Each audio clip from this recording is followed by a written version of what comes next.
The slap echoed through the marble fitting room only seconds before the first bullet shattered the mirror.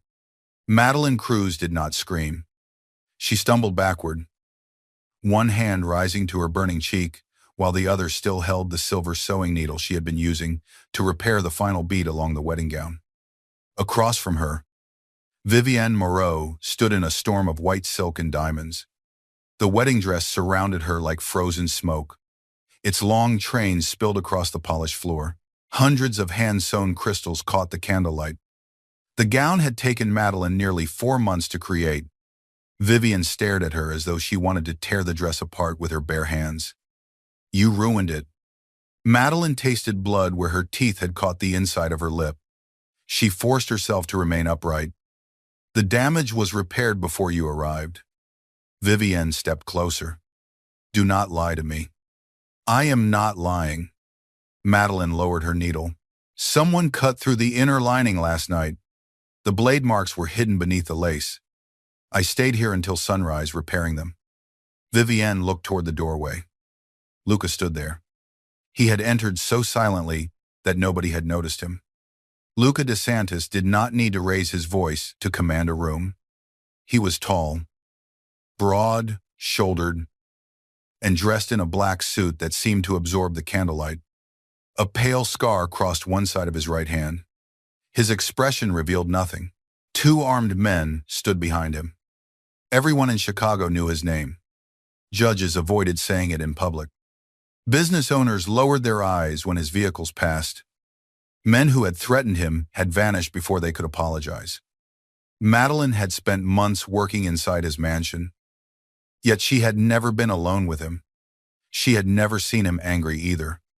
That frightened her more than the gun at his side. Vivienne recovered quickly. She turned toward him with tears already shining in her eyes. "Luca, this woman nearly destroyed our wedding gown. She has been careless from the beginning. I warned you that hiring someone like her would embarrass us." Someone like her. Madeline had heard those words in different forms her entire life. Too large to model her own designs. Too ordinary to enter luxury boutiques. Too noticeable when people wanted her invisible. She had learned to survive by letting insults pass through her without leaving scars. The slap was different. Luca entered the room and closed the door behind him. "What happened to the gown?" His voice was quiet. Vivienne pointed toward the hem. "She damaged the lining and tried to hide it." Luca looked at Madeline. "Did you damage it?" "No." Madeline kept her chin raised. "When I returned last night, 3 sections of the inner lining had been cut. Several support stitches were removed. If Vivienne had worn the gown without repairs, the train could have separated while she walked down the aisle." Luca moved toward the gown. Vivienne reached for his arm. "Do not listen to her." He stopped before she touched him. The warning in his eyes made her hand fall. Madeline watched him kneel beside the train. He examined the repaired seam with unexpected care, tracing the line without touching the delicate thread. "How long did this take?" "Almost 11 hours. "Did anyone help you?" "No." "Why did you not report the damage?" "Vivienne had already threatened to replace my entire staff if the gown was not finished this morning."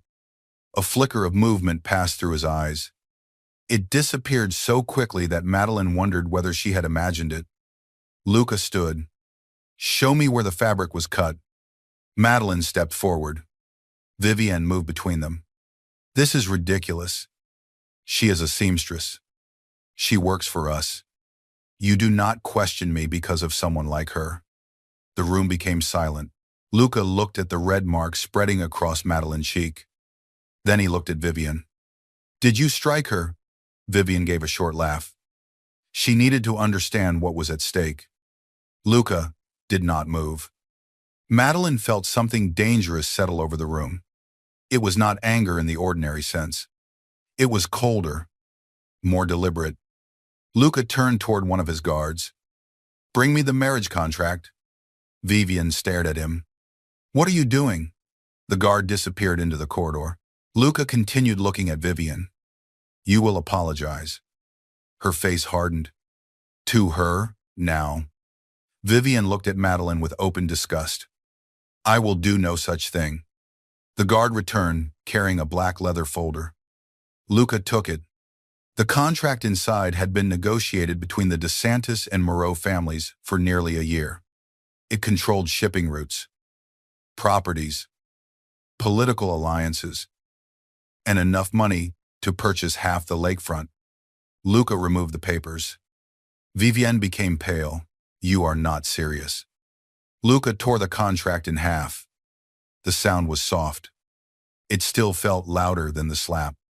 Then he tore it again. And again. White pieces fell across the train of the wedding gown like snow. The wedding is canceled. Vivienne stared at him. Our families will go to war. Then tell your father to prepare. Luca dropped the final piece of paper. You stopped being my fiancé the moment you placed your hand on someone who could not strike you back without losing everything. Madeline forgot to breathe. Vivienne looked from Luca to Madeline. Understanding twisted her beautiful face. You are choosing her? Luca glanced at Madeline. His gaze remained unreadable. I am rejecting you. The first bullet came through the mirror. Glass exploded across the room. Luca reached Madeline before she understood what was happening. His arm locked around her waist. He pulled her to the floor and covered her body with his own as a second shot tore through the wall. The candles fell. The room plunged into smoke and darkness. Men shouted in the corridor. Madeline felt the hard line of a weapon beneath Luca's jacket. She felt his breath near her temple. His body shielded every part of hers. Stay down. Another bullet struck the marble. Luca lifted his head and fired once toward the broken window. A shadow vanished beyond the balcony. His guards rushed past them. Vivienne crouched behind a sofa, screaming at everyone to protect her. Luca did not look at her. He kept one hand behind Madeline's head until the gunfire stopped. Then he noticed something beneath the torn lining of the wedding gown. A narrow strip of yellow paper had slipped from the fabric. Numbers were written across it in dark ink. Luca's expression changed. For the first time, Madeline saw fear enter the eyes of the most feared man in Chicago. Not fear for himself. Fear of what the paper meant. He released Madeline and picked it up. Vivienne stopped screaming. Her silence told Madeline more than any confession could have. Luca folded the paper into his palm. Seal the mansion. His voice cut through the chaos. Nobody leaves. Vivienne rose slowly. Luca. Let me explain. He looked at her. You will have your opportunity. Then he turned to Madeline.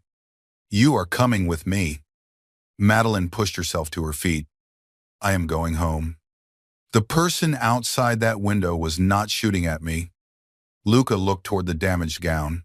They were shooting at the woman who found what was hidden inside it. I did not find anything. They do not know that. He removed his jacket and placed it around her shoulders. Madeline almost refused it. Then another crash sounded somewhere below. Luca closed the jacket around her with one firm hand. You can hate me after you survived tonight. 3 days earlier.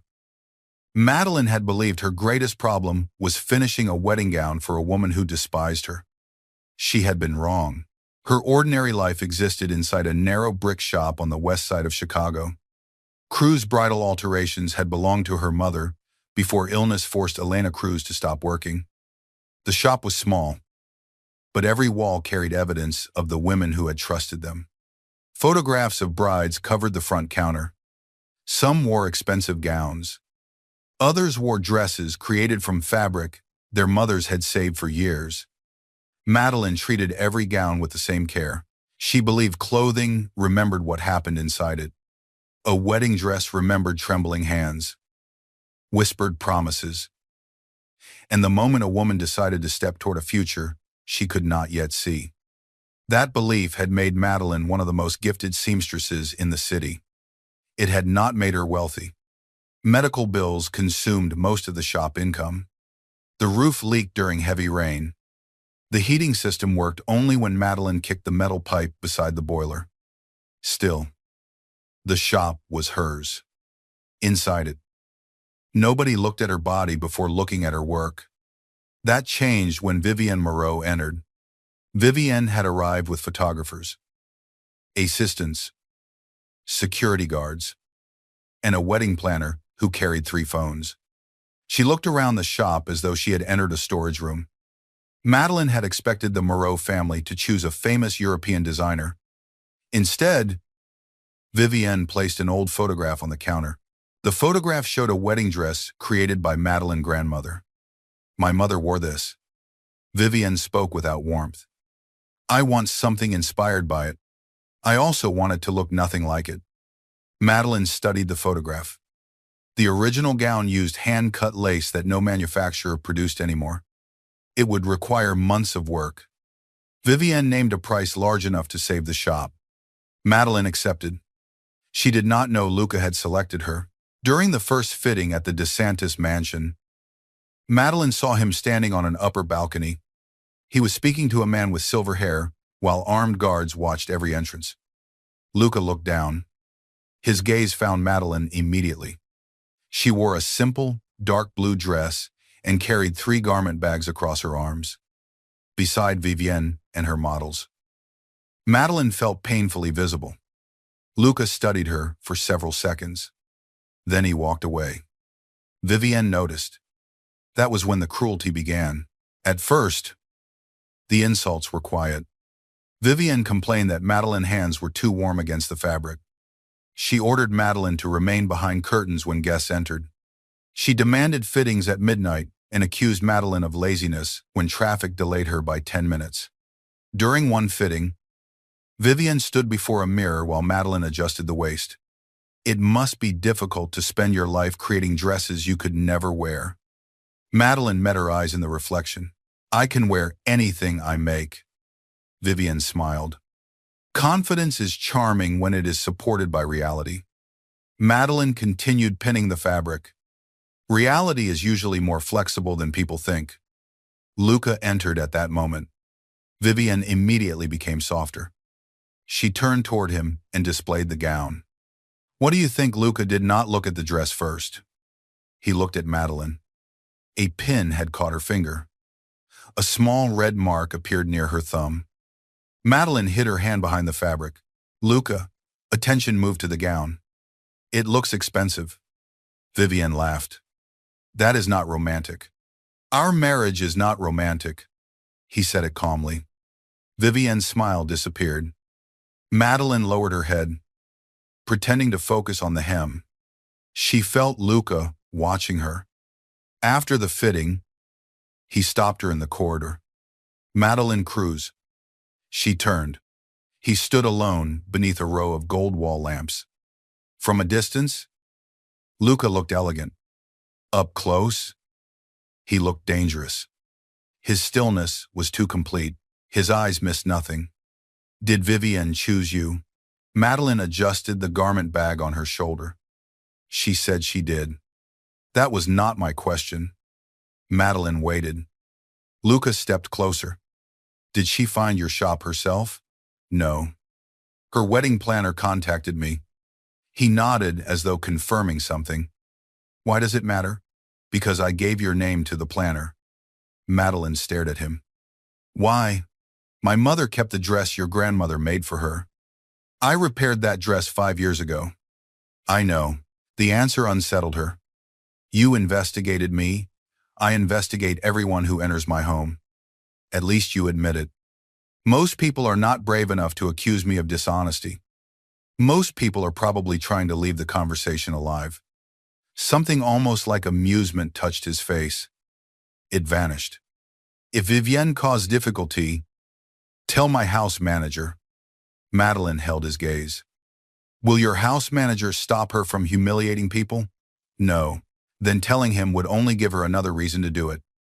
Luca's eyes narrowed. "You allow it. I endure it because my employees need their salaries and my mother needs treatment. That is not the same as allowing it." For several seconds, neither of them moved. The silence felt more intimate than conversation. Luca looked at her hand. The small pin wound was still visible. "You are bleeding." "I will survive." His gaze returned to her face.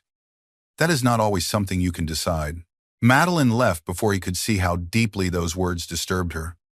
Now she sat inside the rear seat of Luca's armored vehicle, while Chicago disappeared behind rain-streaked windows. His jacket remained around her shoulders. Across from her, Luca studied the paper recovered from the gown. His men occupied 2 black vehicles ahead and 3 behind. Madeline had never seen so many weapons in one place. She pressed her fingers against her cheek. The swelling had begun. Luca noticed. He reached toward her, then stopped before touching her. Madeline looked at his hand. "Why did you stop?" His fingers curled. "Because you did not give me permission." The answer surprised her. He lowered his hand. Who had access to the gown last night? Vivienne. Her friend, Bianca. 2 assistants. The wedding planner. Several guards. And you. Madeline turned toward the window. There it is. What? The accusation? I did not accuse you. You put me in an armored vehicle, surrounded me with armed men, and asked whether I had access to hidden evidence. You did not need to use the word. Luca leaned back. The paper contains shipping numbers used by the Moreau family. What was it doing inside a wedding dress? That is what I intend to discover. And until then, you remain where I can protect you. Madeline looked at him. You mean control me? His expression hardened. There is a difference. Powerful men usually believe that. The vehicle stopped beneath a private tower overlooking the river. Luca exited first. Madeline remained seated. He looked back at her. Are you planning to sleep in the car? I am planning to return to my shop. Your shop is already being secured. Her stomach tightened.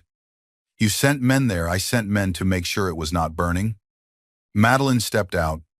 You cannot enter my business without permission. A shooter entered my home and fired at you because of something sewn into a gown from your shop. That does not make my life yours. No. Luca moved closer. It makes your survival my responsibility. I never gave you that responsibility. He looked down at her with that terrible stillness. You did not have to. The private elevator carried them to the top floor. The penthouse was beautiful in a way that felt lonely. Dark windows overlooked the river. Black stone covered the floors. Every piece of furniture appeared selected for function rather than comfort. There were no family photographs, no personal objects, only a grand piano that looked untouched. A doctor examined Madeline's cheek while Luca spoke to his security team across the room. Madeline listened. The shooter had escaped across neighboring rooftops. One guard had been injured. Vivienne and her entourage remained inside the mansion. But Bianca had disappeared shortly before the attack. When the doctor finished, Luca approached. You need rest. I need my phone. He handed it to her. There were 17 missed calls. Madeline called her mother first. Elena was safe with Madeline's assistant Sophia. Luca men had moved them to a guarded apartment after someone broke the rear window of the shop. Madeline closed her eyes. Luca watched her. Was anything taken? No. Her mother sounded frightened, but unharmed. Madeline ended the call. You moved my mother without asking me. She agreed, because armed strangers told her someone might kill her daughter. Luca's jaw tightened. What would you have preferred? A choice. There was no time. There is never time when powerful men want obedience. Madeline stood. Luca stepped into her path. Where are you going, home? No. Move. No. The word was quiet and absolute. Madeline felt fear move through her. She refused to lower her eyes. You canceled a marriage because Vivienne treated me as though I had no dignity. Do not make the mistake of believing that gives you permission to take the dignity she tried to destroy. Something shifted in his face. For 1 second, he looked less like a mafia boss and more like a man confronted by a truth he did not want. He stepped aside. Madeline walked toward the elevator. The doors did not open. She pressed the button again. Nothing happened. She turned. Luca had not moved. You stepped aside for a locked elevator. His eyes almost warmed. I said I would not stand in your way. You are impossible. So I have been told. Madeline should have hated him. Part of her did. Another part remembered his body covering hers while glass fell around them. That part was more dangerous than any weapon in the penthouse. She spent the night in a guest room with a guard outside the door. She did not sleep. At 2 in the morning, she entered the kitchen and found Luca standing near the windows with a glass of water. He had removed his jacket and tie. The sleeves of his white shirt were rolled to his elbows. A dark bruise marked one forearm where flying marble had struck him. You should have that examined. Madeline's words surprised both of them. It is nothing. That is what people say when they do not want anyone to notice they are hurt. Luca studied her. Is that what you say? Usually. Rain moved across the glass behind him. Madeline opened a cupboard and found it empty. Do you not keep food here? I rarely stay here. She opened another cupboard, also empty.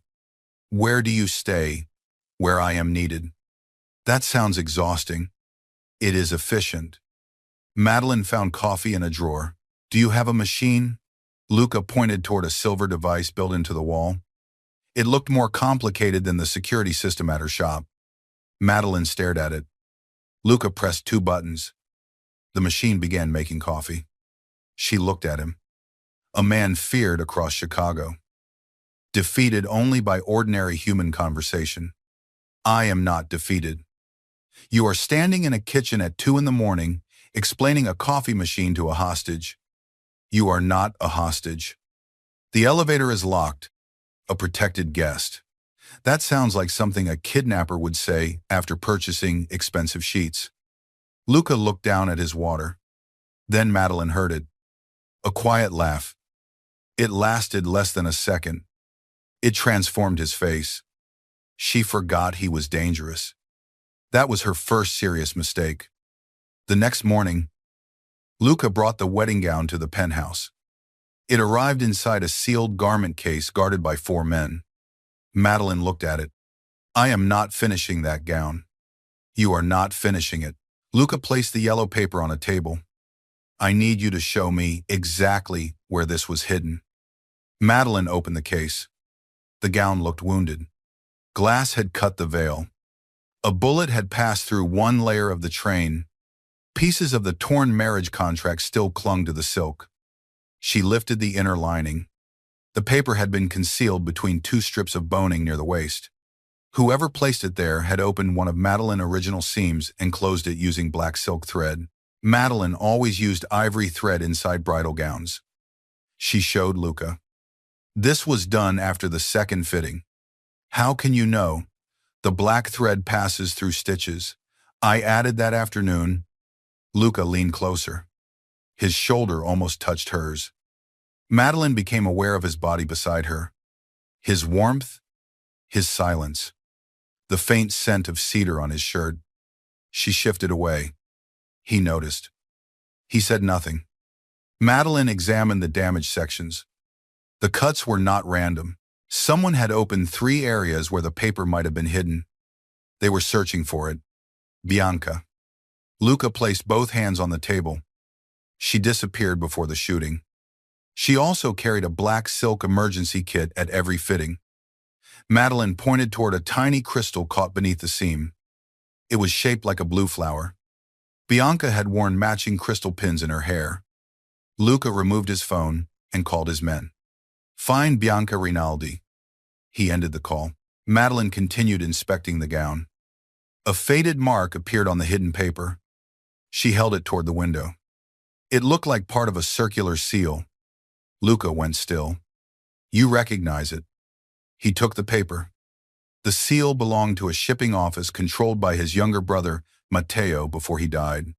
Madeline lowered the gown. How did he die? An ambush near the harbor. Luca's voice became colder. The Moreau family claimed a rival crew attacked him. You did not believe them. Matteo contacted me before he died. He said he had discovered proof that someone inside our alliance was redirecting weapons through our ports. Luca looked at the paper. The proof disappeared with him. And you believe Vivian family was involved? I knew they were involved. Then why were you marrying her? The question remained between them. Luca walked toward the window. Because enemies become careless when they believe they have won. Madeline understood. The engagement was a trap. The wedding gave me access to Moreau accounts, properties, and private communications. I intended to identify everyone connected to the betrayal before ending the alliance. Madeline looked at the ruined gown. Did Vivian know? I do not know. You were going to marry a woman you suspected of helping murder your brother. I was going to stand beside her long enough to make her family reveal the truth. And afterward, there would have been no afterward. The emptiness in his voice disturbed her. Madeline thought of the untouched piano and the empty cupboards. Luca had built his entire life around surviving long enough to punish the people responsible for his brother.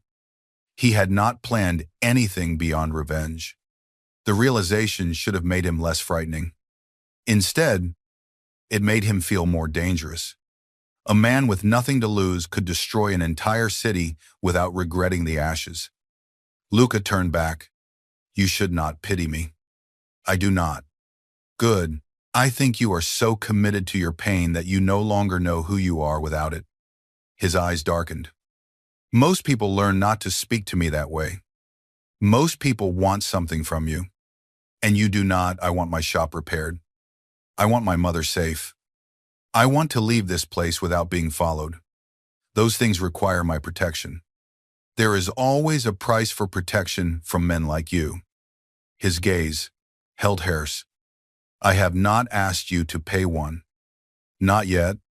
That afternoon, news of the canceled wedding spread across Chicago. Photographs appeared online showing Luca Mansion surrounded by police vehicles and black SUVs. Reporters gathered outside the Moreau estate. Someone leaked Madeline's name. By sunset, headlines called her Luca, secret lover. One article described her as an ambitious seamstress who had seduced a powerful client. Another published an old photograph of Madeline carrying fabric outside her shop. The comments beneath it were crueler than anything Vivian had said. Madeline read 3 before closing her phone. Luca took the device from her hand. Do not read them. Give that back. He placed it on the table. People will believe whatever provides the simplest explanation. The simplest explanation is that a woman who looks like Vivian could only lose a man because another woman manipulated him. Luca looked at her. Vivian Beauty did not hide what she was. It hid it from you long enough to plan a wedding. His jaw tightened. Madeline regretted the words, but she did not apologize. Luca picked up the phone and handed it back. I have arranged a statement. What does it say that the wedding ended because of private disagreements between our families? Your name will not be mentioned. That will not stop them. No. Then what will fear? Madeline searched his face. What are you planning? Nothing you need to see. She moved closer. Do not hurt someone because they insulted me. They endangered you. Words are not bullets. Words tell dangerous people which target the public will accept. His calm frightened her more than shouting would have. Madeline placed her hand over his wrist. Luca became completely still. It was the first time she had touched him. She felt his pulse beneath her fingers. Fast. Much faster than his expression suggested. Do not turn me into an excuse for violence. His gaze dropped to her hand. Then it rose to her face. You believe I need an excuse, no. That is why I am asking. For several seconds, the city seemed to disappear beyond the windows. Luca lifted his free hand. His fingers almost touched the bruise on her cheek. He stopped less than an inch away. Madeline's breath caught. Why do you keep stopping? Because when I touch something, I have difficulty letting it go. The words were quiet. They carried no flirtation, only warning. Madeline slowly removed her hand from his wrist. Luca stepped away first. 2 days passed. Madeline was allowed to move through the penthouse, but not to leave the building. Luca had a complete sewing studio installed in an unused room. Industrial machines appeared beside bolts of fabric from her shop. Her personal scissors rested on a polished table. Madeline found him in the doorway while she examined everything. "You moved half my shop here. You were becoming restless. You could unlock the elevator. That would make my security team restless." She picked up a pair of scissors. "Am I supposed to be grateful?" "No." "Then why do this?" Luca looked around the room. "Because your hands shake when they have nothing to repair." Madeline lowered the scissors. He had noticed. She disliked how much that mattered. She began restoring the damaged wedding gown because she needed to understand what had happened to it. She removed every section of black thread beneath one seam. She discovered a second piece of paper no larger than her fingernail. It contained a date, the wedding date. Beside it was a number corresponding to a warehouse owned by Luca family. Luca arrived as she placed the pieces together. There was going to be an attack during the wedding. He read the numbers. "The warehouse stores emergency weapons used by my security teams." Madeline felt cold. If the warehouse was emptied before the ceremony, your men would have been unarmed. Not unarmed. Delayed. Long enough for someone to kill you. Luca looked toward the city, or long enough to remove me and blame the Moreau rivals. The engagement had never been merely a political alliance. It had been an execution plan. Vivian intended to become Luca's widow before the wedding night ended. Luca called his captain, Marco Valenti. Marco arrived 20 minutes later. He was the silver-haired man Madeline had seen with Luca during her first fitting. He had served the DeSantis family for more than 20 years. His voice carried the calm authority of someone trusted completely. He examined the papers. This could be false evidence. Luca watched him. Why would Bianca hide false evidence in the gown to make us turn against the Moreau family? Madeline noticed something in Marco's expression. Not fear. Recognition. He knew the style of handwriting. She walked toward the table and moved the larger piece closer to him. "Have you seen these numbers before?" Marco looked at her. "I have seen thousands of shipping documents." "You looked at the final 3 numbers before you looked at the seal." His face remained neutral. "What are you suggesting?" Madeline felt Luca's attention sharpen behind her. "Those final numbers identify something specific." Marco gave a faint smile. "You have an impressive imagination." "She is correct." Luca's voice changed. Marco turned. Luca stood near the window with his gun in his hand. The final numbers identified the private security rotation at the warehouse. Only 3 men knew it. Luca raised the weapon. "I was one of them." Marco did not move. "Your father was another. He is dead." Luca's eyes became colder. "That leaves you." The penthouse doors opened. 2 guards entered. Marco slowly lifted his hands. "You are making a mistake." "I made the mistake years ago." Luca approached him. "I trusted you." Marco looked toward Madeline. "And now you trust a seamstress you met 4 months ago." Luca did not look at her. "More than I trust you." The words entered Madeline, chest like a blade. Marco laughed quietly. "Then you are already lost." One of the guards searched him. They found a small transmitter inside his watch. A red light blinked. Luca grabbed Madeline and pulled her behind the stone kitchen wall. The explosion came from the elevator. Metal doors tore inward. Smoke rolled into the penthouse. Gunmen emerged through the damaged opening. Luca's security team opened fire. Madeline crouched behind the wall while bullets struck stone around them. Luca pressed a weapon into her hand. "Do you know how to use it?" "No." "Keep it pointed away from yourself. That is your entire lesson. Survive long enough for a second lesson." He moved toward the smoke. Madeline grabbed his sleeve. "Luca." He looked back. "Do not leave me here." Something fierce entered his eyes. "Then stay behind me." They moved through the penthouse as glass shattered across the floor. Luca fired with terrifying precision. He never appeared hurried. Every movement was controlled. Madeline followed him toward the sewing room. A gunman appeared near the piano. Luca did not see him. Madeline caught the reflection of the weapon in the polished surface of her cutting table. Down. She pulled Luca's sleeve. The bullet passed above his shoulder. Luca turned and fired. The gunman fell behind the piano. Luca looked at Madeline. You saw him in the table? I see crooked lines for a living. Another explosion shook the building. They reached a private stairwell leading to the roof. A helicopter waited on the rooftop, helipad. Rain struck Madeline's face as Luca guided her across the open concrete. 3 black vehicles burned on the street far below. The city lights reflected in smoke. A shot came from a neighboring building. Luca turned and covered Madeline. His body jerked. They reached the helicopter. Inside, Madeline saw blood darkening the shoulder of his shirt. You were hit. It passed through the outer muscle. Sit down. I am fine. That is not a medical opinion. It is my shoulder. Madeline pushed him into the seat. She pressed folded fabric from the emergency kit against the wound. Luca watched her. Her hands no longer shook. You saved my life. You saved mine first. That does not create a debt. Good. I am tired of powerful men discussing debts. The helicopter lifted into the storm. Chicago became a field of lights beneath them. Luca looked at her hands pressing against his shoulder.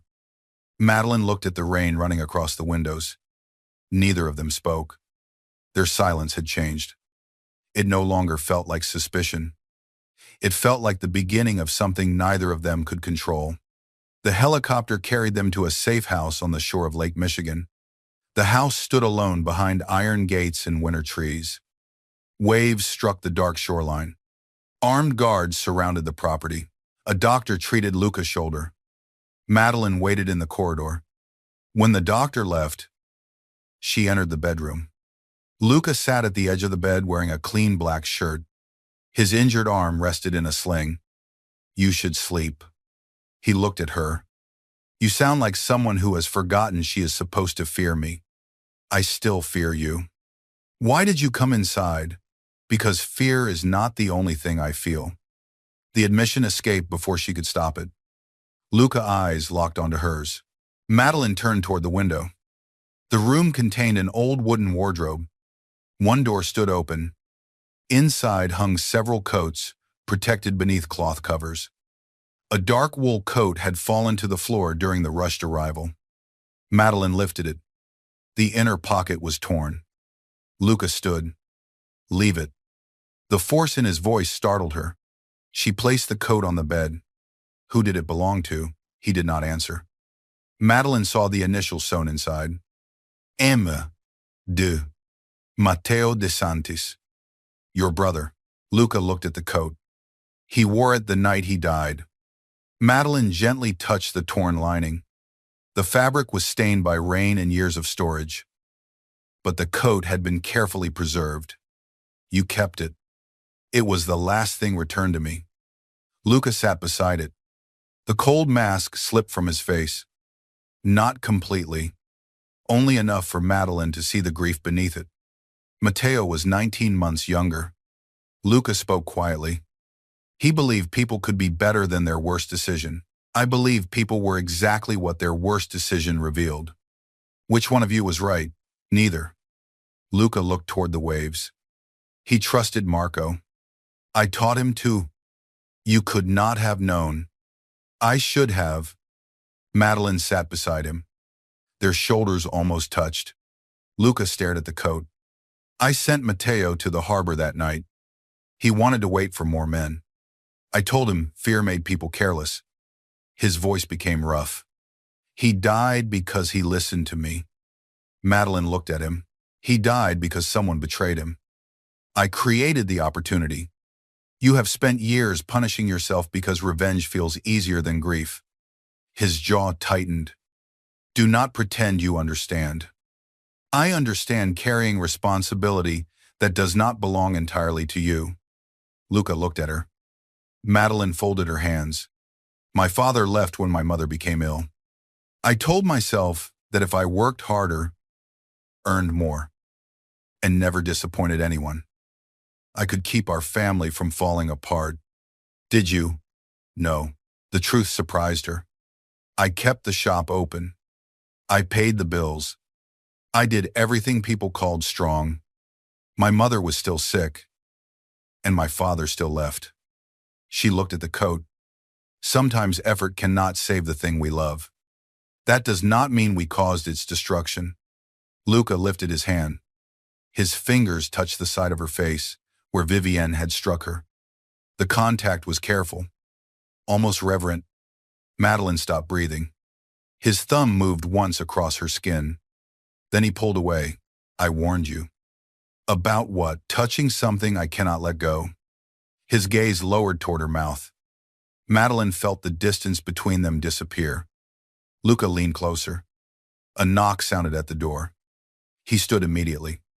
The moment shattered. One of his guards entered. Bianca Rinaldi had been found. She was alive and asking to speak with Madeline. Bianca arrived under heavy guard before sunrise. Her perfect hair was tangled. Her expensive coat was torn. Terror had erased every trace of arrogance from her face. She refused to speak in front of Luca. Madeline did not trust her, but agreed to enter a guarded room alone. Bianca looked at the cameras in each corner. He is listening. Probably. Bianca gripped her hands. Vivienne will kill me. Why did you cut the gown? I was searching for the ledger. The yellow papers. Only part of it. The full ledger contains names, payments, warehouse schedules, and proof that Vivienne arranged the harbor ambush. Madeline felt sick. Vivienne killed Matteo. She gave Marco the security route.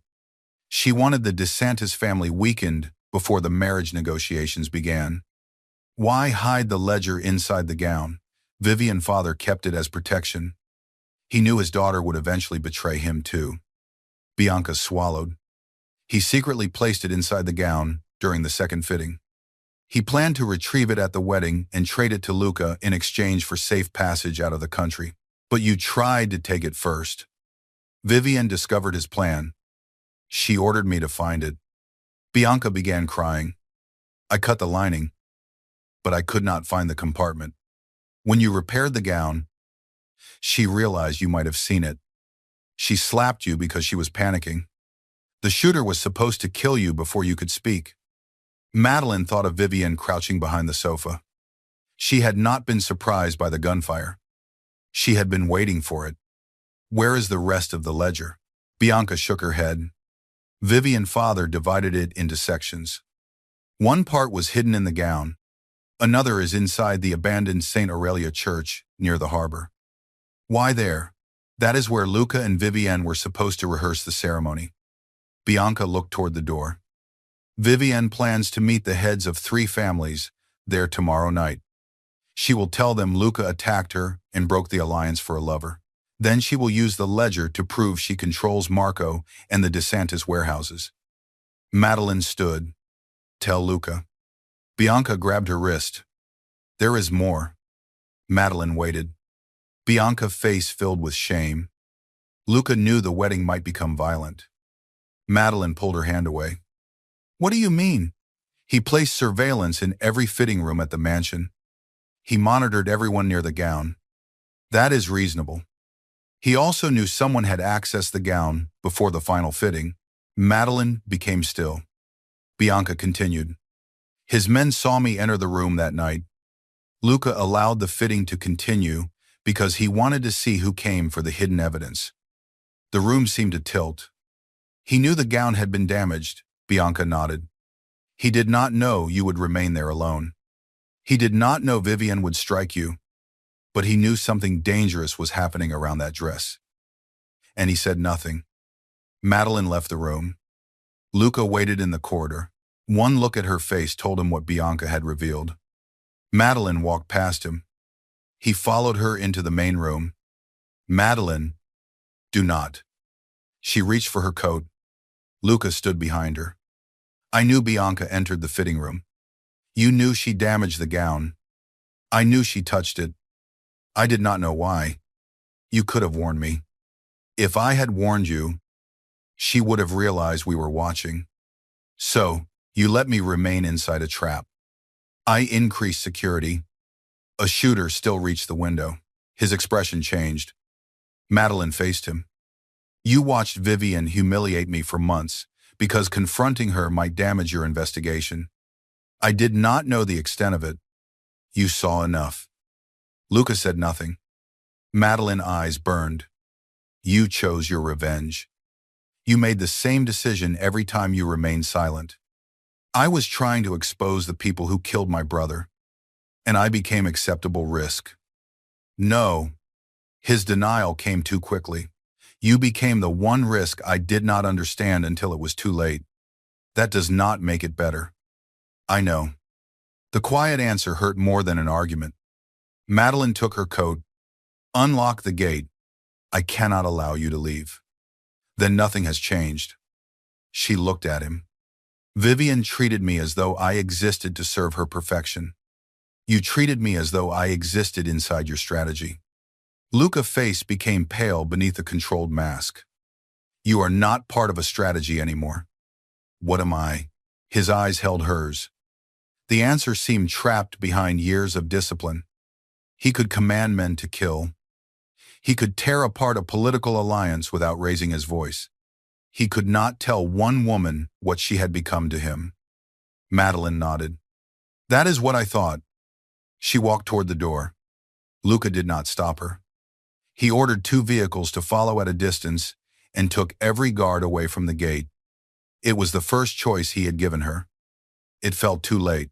Madeline returned to the guarded apartment where her mother and Sophia waited. She told them enough to explain the danger without revealing details that could place them at greater risk. Her mother listened quietly. When Madeline finished, Elena touched her cheek. Do you love him? Madeline looked away. I barely know him. That was not my question. He used me. Did he protect you? Yes. Did he frighten you? Yes. Did he listen when you told him the truth? Sometimes? Elena smiled sadly. Love does not make a dangerous man safe. It only makes his danger matter to you. Madeline sat beside her. I do not know whether he can change. Do not choose him because of who he might become. Elena took her hand. Choose only what he is willing to become through his own actions. That night, Madeline could not sleep. She opened the box containing Matteo's coat. She had brought it from the safe house without thinking. The damaged lining bothered her. Repairing it had felt like the only thing she could still control.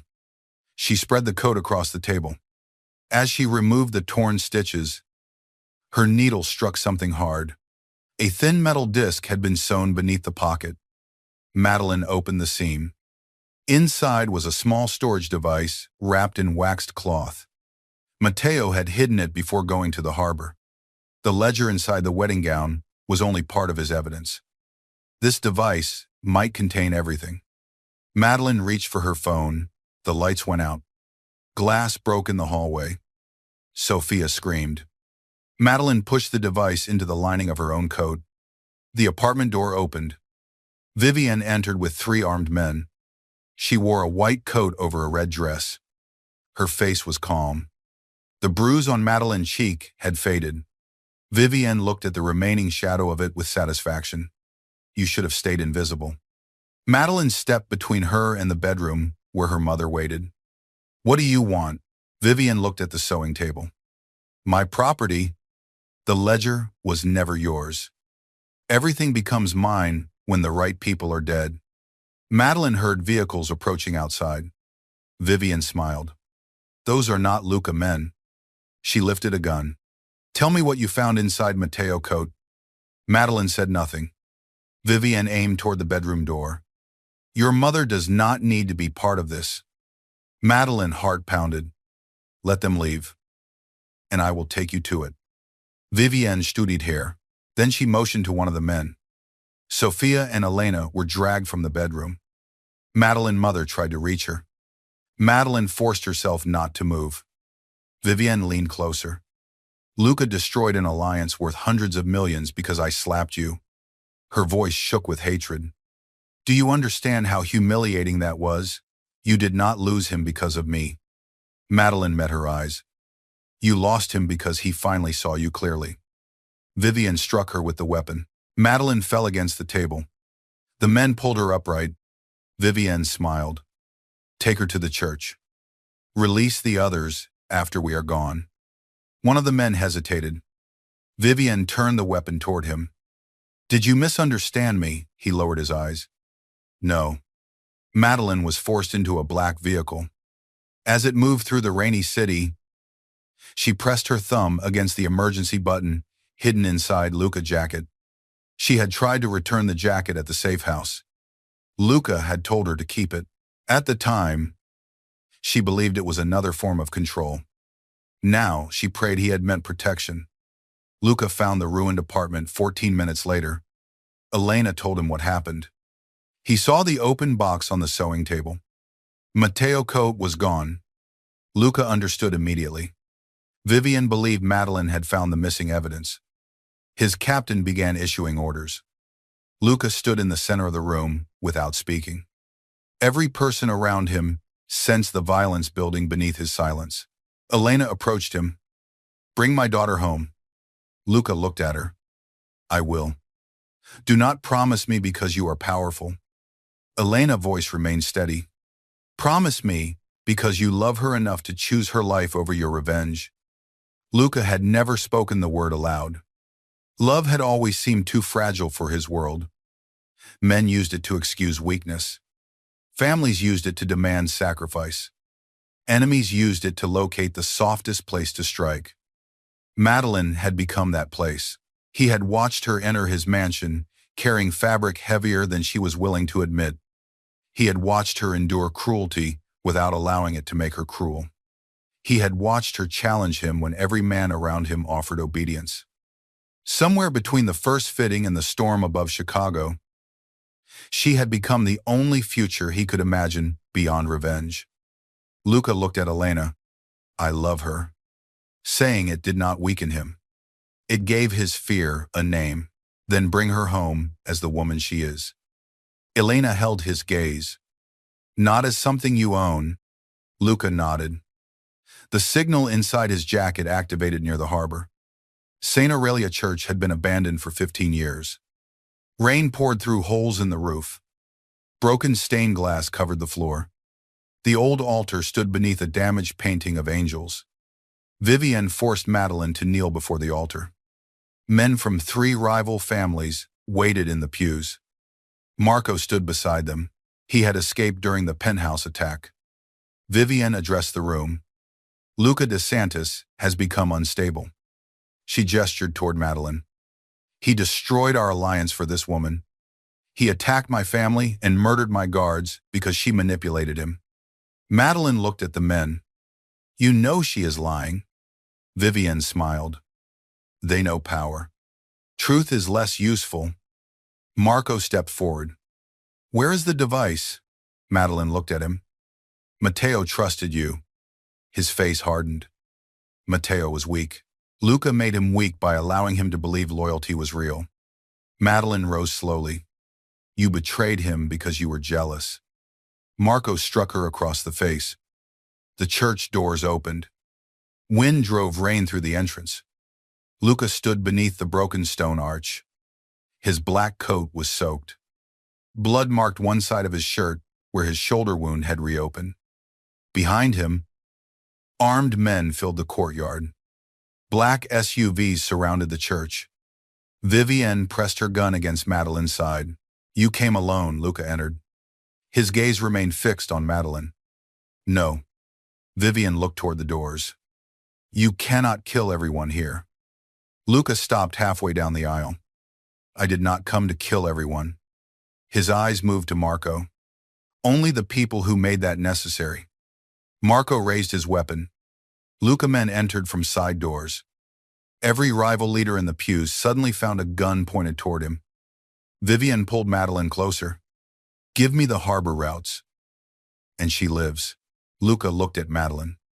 Are you hurt? Vivian laughed. You are negotiating with me. Luca ignored her. Madeline answered. I am alive. Something broke inside his expression. Not weakness. Restraint. I should have warned you about the gown.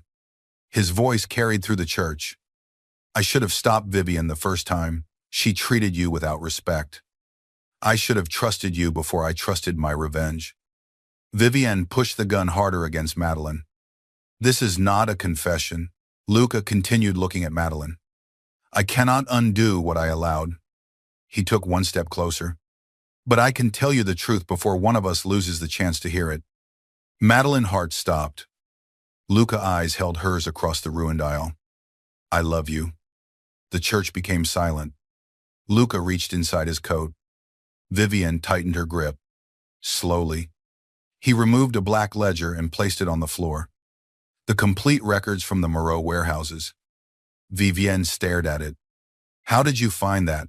Your father gave it to my men an hour ago. Luca's voice turned cold. He chose his life over protecting you. The rival leaders began murmuring. The ledger contained proof that Vivian had stolen from them, redirected their shipments, and planned to blame each family for attacks against the others. Her alliance collapsed in seconds. Vivian's face twisted. She fired toward Luca. Madeline moved. The bullet struck the stone column beside him. Luca's men opened fire. Chaos exploded through the church. Madeline drove her elbow backward and broke free. Vivian grabbed her hair. They fell against the altar. Marco aimed at Luca from behind a pew. Madeline saw his reflection in a piece of broken stained glass. Luca left. Luca turned as Marco fired. The shot missed. Luca fired once. Marco fell behind the pew. Vivian pulled Madeline toward the side of the altar. A heavy bridal canopy from an old ceremony hung above them, supported by rotting ropes. Madeline reached inside her sleeve. She had hidden a small pair of sewing scissors there before leaving the apartment. Vivian raised the gun again. Madeline cut the nearest rope. The canopy collapsed. White fabric fell over Vivian's head and trapped her arms. The gun slid across the floor. Madeline crawled away. Another man rushed toward her. Luca reached him first. The fight ended quickly. Luca crossed the remaining distance and dropped beside Madeline. His hands moved over her shoulders and face, searching for injuries. Look at me. She looked at him. Are you hurt? Not badly. He pulled her against him. The embrace was not controlled. It was desperate. His body shook once. Madeline felt his fear more clearly than she had ever felt his power. Vivian fought beneath the fallen canopy. She reached through the fabric and found the gun. Luca saw the movement too late. Vivian aimed at Madeline. Luca turned and placed himself between them. The shot echoed through the church. Luca fell against Madeline. His men fired. Vivian's weapon dropped. She did not rise again. Madeline lowered Luca to the stone floor. A dark stain spread beneath his ribs. No. Her voice broke. No. Luca. His hand found hers. You are alive. So are you. She pressed both hands against the wound. Stay awake. His eyes remained on her face. I gave you a choice. Too late. You can give me another one when you wake up. Madeline leaned over him. You can ask me what I want. You can listen to the answer. You can spend the rest of your life learning that protection is not the same as possession. His breathing became shallow. That sounds difficult. It is. His mouth moved with the faintest hint of a smile. Then I will survive. Sirens approached through the rain. Luca's fingers tightened around hers. Madeline remained beside him as armed men filled the abandoned church. The broken angels above the altar watched rain wash dust and blood from the stone. Luca survived the surgery. The bullet had missed his heart by less than an inch. Madeline sat outside his hospital room throughout the night. At sunrise, one of his guards approached. He carried a sealed envelope. Mr. DeSantis ordered me to give this to you if he survived. Madeline looked at him. If he survived, he said you would be angry if he used death to make you forgive him. That sounds like him. She opened the envelope. Inside was the deed to Crew's bridal alterations. The mortgage had been paid. A second document transferred control of the neighboring building to Madeline's mother. There was also a handwritten note. Madeline recognized Luca's precise lettering. No conditions. No debt. No ownership. Only the return of choices that danger took from you. She read the final line twice. When I wake, I will not ask you to stay. I will ask whether I have earned the right to stand beside you. Madeline entered his room. Luca lay beneath white sheets, surrounded by machines. Without his black suit and armed guards, he looked younger, still dangerous, still impossible, but human. She sat beside him, his eyes opened slowly. You stayed. For now. He looked toward the envelope in her hand. The shop is yours. It was already mine. Now the bank agrees. Madeline tried not to smile. You are not charming enough to avoid this conversation. I nearly died. That is not charming either. Luca watched her. What do you want? The question carried effort. Madeline understood how unfamiliar it was for him. I want my shop reopened. Done. She raised one eyebrow. Luca corrected himself. I will help if you ask. Better. She took his hand. I want my mother protected without being imprisoned. I will arrange guards, she chooses. I want no surveillance inside my home or business. Agreed. I want the truth. Even when you think the truth places me in danger. His jaw tightened. That will be difficult. I know. He looked at their joined hands. Anything else? Madeline leaned closer. I want time. Luca nodded. You have it. No argument. I am recovering from a gunshot. You argued with 3 surgeons this morning. They were inefficient. Madeline laughed. The sound filled the cold hospital room. Luca looked at her as though he had never heard anything more precious. 6 months passed. Crew's bridal reopened in a larger building with new windows, stronger locks, and the same wooden counter Madeline's mother had used for years. Madeline refused to replace it. Some things were valuable because they carried marks from the people who had loved them. The public scandal slowly changed. Evidence from the Morrow ledger reached federal investigators through a lawyer Luca trusted. Several corrupt officials were arrested. Morrow properties were seized. The rival families abandoned Vivienne before her funeral. Luca never spoke publicly about her. He did not need to. He changed quietly. He began asking before sending guards. He stopped purchasing solutions Madeline had not requested. He learned to knock on the locked rear door of her shop instead of entering through it with security. The first time he arrived without warning. Madeline made him wait while she finished pinning a bridesmaid dress. The most feared man in Chicago sat beneath a row of fabric samples for 40 minutes. 3 customers asked whether he was a model. Luca did not answer. Madeline enjoyed that more than she should have. He did not become gentle with the world. Men still feared him. Enemies still disappeared from his territory. His voice could silence a room. But with Madeline, his power changed shape. He listened. He remembered. He stood outside her apartment in the rain one night after an argument because she had told him not to enter. When Madeline finally opened the door, he was soaked. You could have waited in the car. You told me to leave the apartment. You did not tell me to leave the street. That is a terrible interpretation of boundaries. I am still learning. She let him inside. He never touched her without watching her face first. The restraint made every moment between them more intense. One winter evening, Madeline worked late in the shop. Snow covered the Chicago sidewalks. Luca entered carrying Matteo's repaired coat. Madeline had finished restoring it after the hospital. He wore it often now, not as a symbol of guilt, as a memory. Madeline looked up from her sewing machine. The shop is closed. I know. Then why are you here? Luca placed a small box on the counter. Madeline became still. He did not open it. I am not asking you to marry me tonight. She released the breath she had been holding. That is an unusual beginning. I am asking you to design one more dress. For whom? For yourself. Madeline looked at the box. Inside was a diamond ring set around a small blue stone shaped like the crystal she had found inside Vivienne's gown. Luca continued, "You once told Vivienne that you could wear anything you created. You remember that I remember everything you say to me." His voice lowered.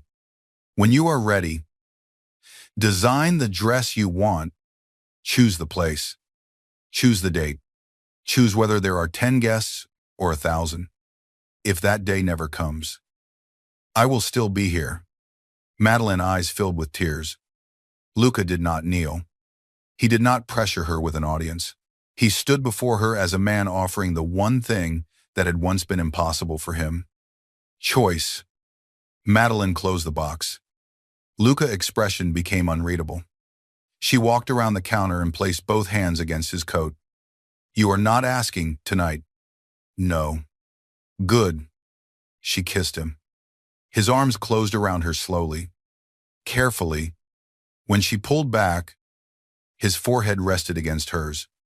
"How much time do you need?" Madeline smiled. "You lasted almost 10 seconds before asking." "I am improving." 1 year after the canceled wedding, St. Aurelia Church opened its doors again. Madeline had spent months restoring it with local artists and craftspeople. The broken roof had been replaced with clear glass. Sunlight poured across the old stone floor. The damaged painting of angels remained above the altar. Madeline believed scars did not always need to be hidden. Sometimes they proved that destruction had not won. She walked down the aisle wearing a gown she had designed herself. It did not make her smaller. It did not hide her body beneath heavy fabric. Soft ivory silk followed every curve. Hand-sewn lace covered the sleeves. Blue crystals formed small flowers along the waist. Elena walked beside her. Sophia cried from the front row. There were no political leaders, no marriage contracts, no rival families waiting to measure the value of the alliance. Only people Madeline and Luca had chosen. Luca stood beneath the restored angels. He wore a black suit and Matteo coat. When he saw Madeline, all the cold control left his face. He looked at her as though the entire world had narrowed to one woman walking toward him. Madeline reached the altar. Luca held out his hand. She placed hers inside it. The priest asked whether they came freely. Luca looked at Madeline before answering. "Yes." Madeline smiled. "Yes." Outside, snow began falling over Chicago. Black vehicles waited along the street, but no weapons were visible. After the ceremony, Luca and Madeline remained inside the church while their guests moved toward the reception. Sunlight faded through the glass roof. Candles illuminated the altar where Luca had once nearly died. Madeline touched the scar beneath his jacket. "Do you regret canceling your first wedding?" Luca looked down at her. "I regret waiting until she struck you before I saw how much silence had cost." His hand moved gently along her waist. "I do not regret anything that brought me here." Madeline raised one eyebrow. "Being shot. Almost anything." She laughed. Luca watched her with the expression he showed nobody else.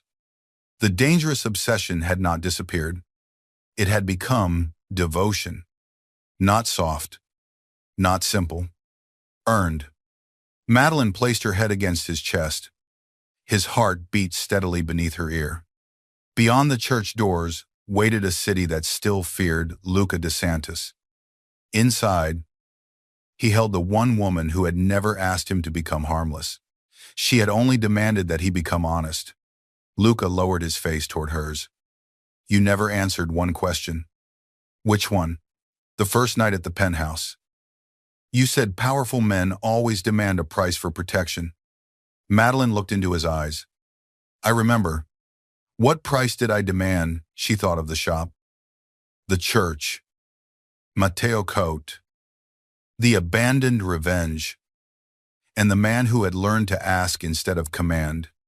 The truth came easily. "You demanded nothing." Luca waited. Madeline smiled. That is why I finally chose to give you everything. He kissed her beneath the broken angels as snow fell beyond the windows. The first wedding had ended with a slap, shattered glass, and a torn contract. The second began with a choice, and for Luca DeSantis.